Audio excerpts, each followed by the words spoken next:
ในจักรวาลาในเมืองสางเมืองผีเมืองกล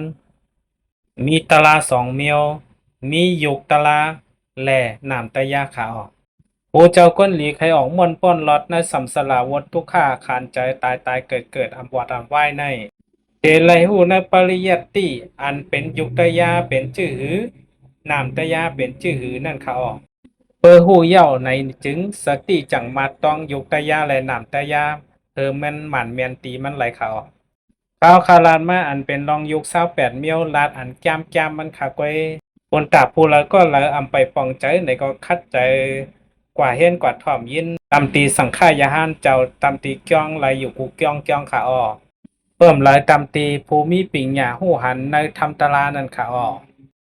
ปุนตานามแต่ยาที่คาเฮาไปลาดออกมาก็เพราะว่าคาเฮาไปลาดลองยุกเย้าขาออก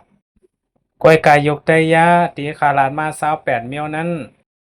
ใน18เมียวกล้วยขาอันเป็นยุคตยาตีสติมาต้องไรอยู่ค่ะอ๋อ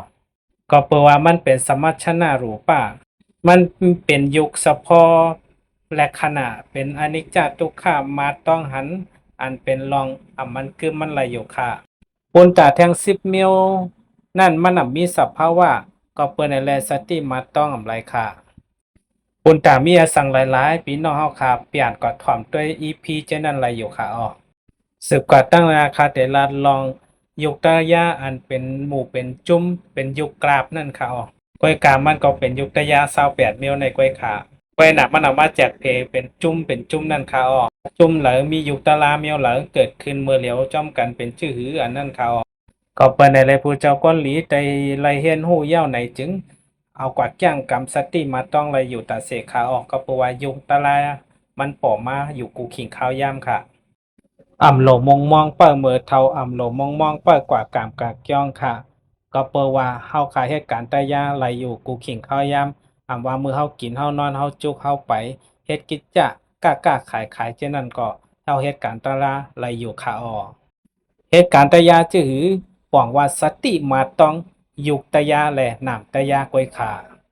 นั่นจังปองว่าเหตุการณ์ตะยาจ้างกรรมขาออ เปอร์สติมาต้องยุกตะยาหมานแมนมาต้องหนามตะยาหมานแมนไรจือว่าเฮาจ้างกรรมอยู่พองยามนั่นค่ะอ๋อเมื่อพองยามเฮาพึกจ้างกรรมอันเป็นลอกียะตะลาอยู่ในมักกรรมแปดปาตั้งหมดตั้งเสงนั้นอันตีเตพุทธปอกเป็นมาเมื่อพ่องเฮาพึกมาต้องอยู่นั้นมีหาปาค่ะมีสัมมาเต็กที่สัมมาสังกัปปะสัมมาวายามะสัมมาสติสัมมาสมาธิค่ะอ๋อ อย่าไปลงไปลืมมาต้องตีตาหูคูหนังโตเจอขาออ